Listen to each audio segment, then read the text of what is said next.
Good morning, students. Today we are going to discuss another literary term entitled rhyme.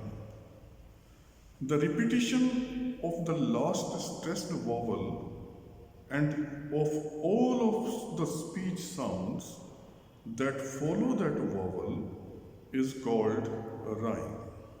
For example, follow, hollow, fate, late. There are various types of rhymes.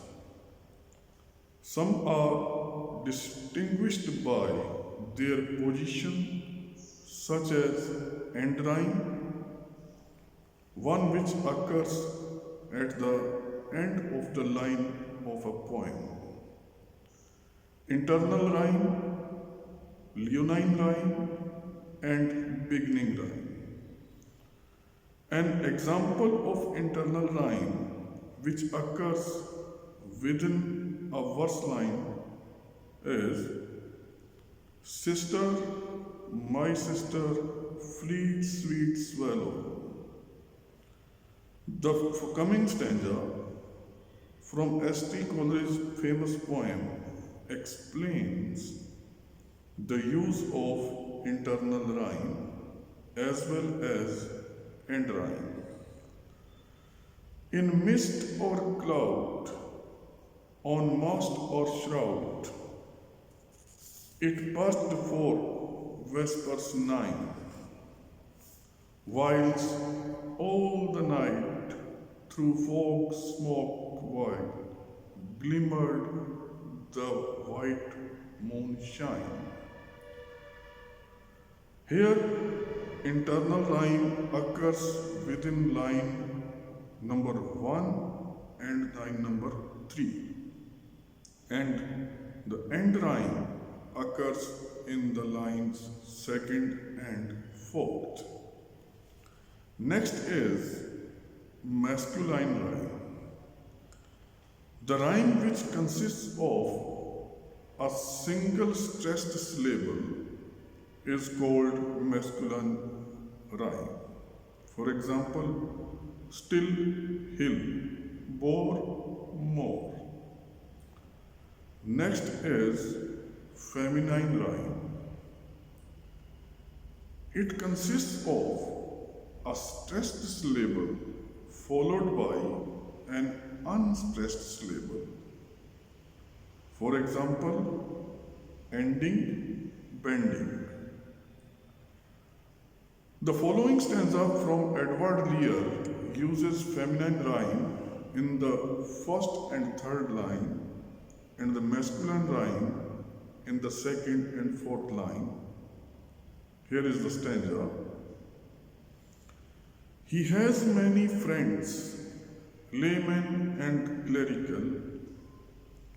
Old Foss is the name of his cat. His body is perfectly spherical.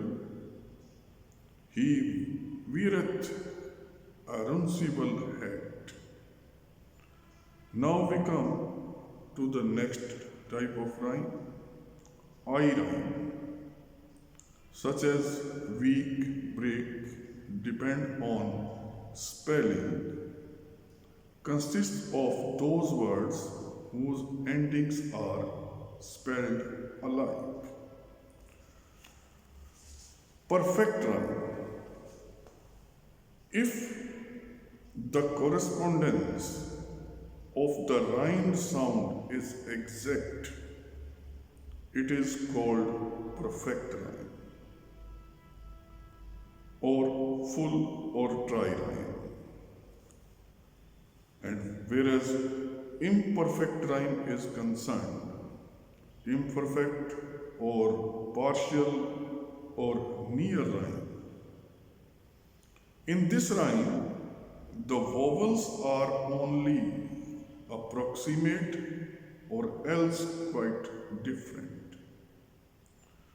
Rhymed consonants are similar rather than identical. The following stanza by Wilfred Owen illustrates the use of partial rhyme. The centuries will burn rich loads with which we groaned, whose warmth shall lull their dreamy lids, while songs are crooned, but they will not dream of us poor lads, lost in the ground. Next is apocalyptic rhyme. It is a rhyme in which the end of a word is discounted, as in rope hopeless. Another comes analyzed rhyme.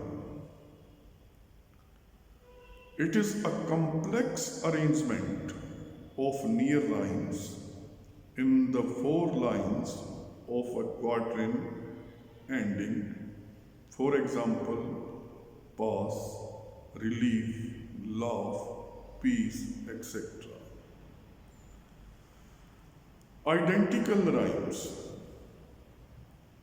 It is the reoccurrence of two words which have exactly the same sound but are spelled differently and carry different meanings.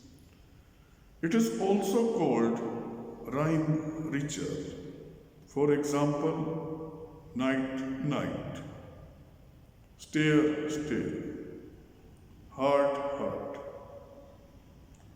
Example is there from Joseph's poetry. The holy blissful martyr for the sick, that hen hath holpen when they were sick. Sick has two different meanings, seek and sick. Now we come to linked rhyme. It is formed by joining a final syllable in one line to the first sound of the following line. For example, G.M. Hopkins uses it by joining words door in the initial consonant of the word drowned to form the rhyme with reward.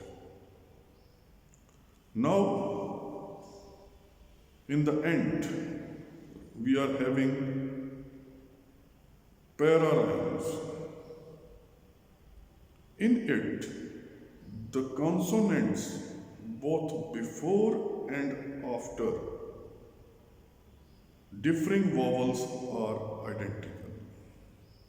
For example, look, luck. That was all about the term rhyme. Another term in our syllabus is ode. Let us discuss what is an ode. Like lyric, the ode is of Greek origin. It denotes a long lyric poem. Ode is a long lyric poem. Its subject matter and treatment is always dignified and serious. It is known for its elevated style and elaborate structure.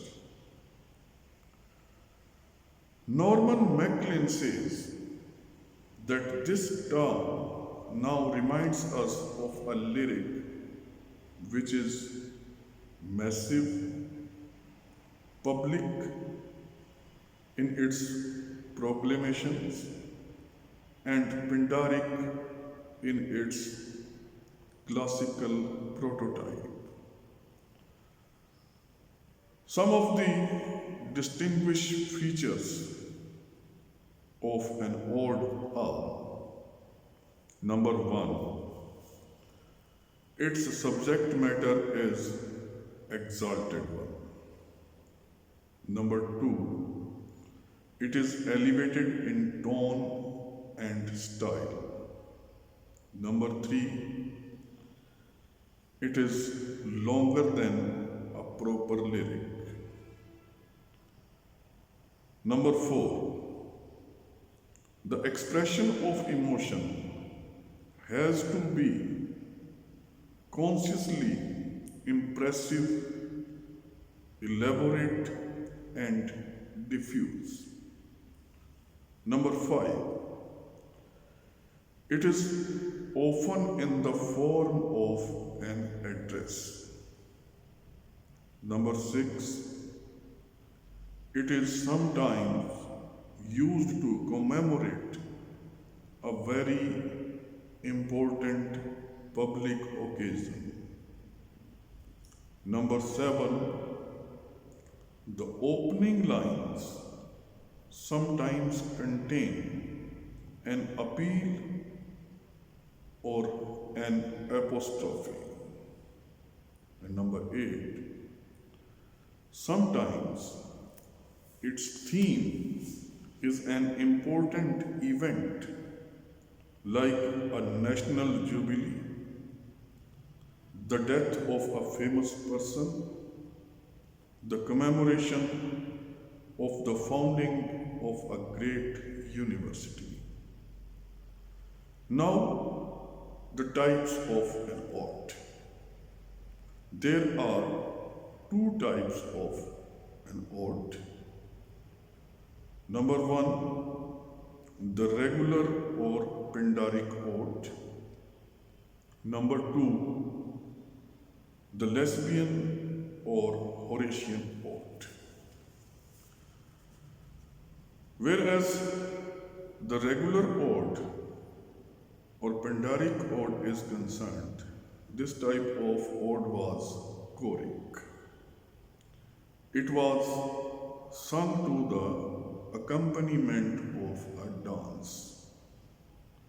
Its structure was borrowed from the movement of the dancer. It was introduced into England by Ben Jonson, ode to the immortal memory and friendship of the noble pair. John Dryden wrote Alexander Feast to eulogize the art of music or poetry. Thomas Gray's Hymn to Adversity and William Wordsworth's Ode to Duty deal with abstract concepts. Romantic poets like Shelley and Keats wrote personal odes which deal with passionate thoughts. Now we come to the second type of an ode, the Horatian ode. The Horatian ode is simpler in form than the Pindaric ode. It consists of a number of short stanzas.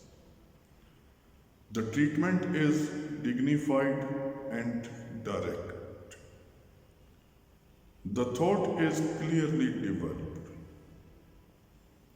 Horace and Catullus popularized this form of ode in Rome. English poets, they imitated the odes of Horace. Andrew marvels upon Cromwell's return from Ireland is a fine example of the Horatian ode. Horatian ode, in fact, are more personal and reflective than those of Pindar. That's all about the literary term ode and with this marks the end of the section literary terms. Next we shall be starting with literary history. Mark it here. Thank you very much.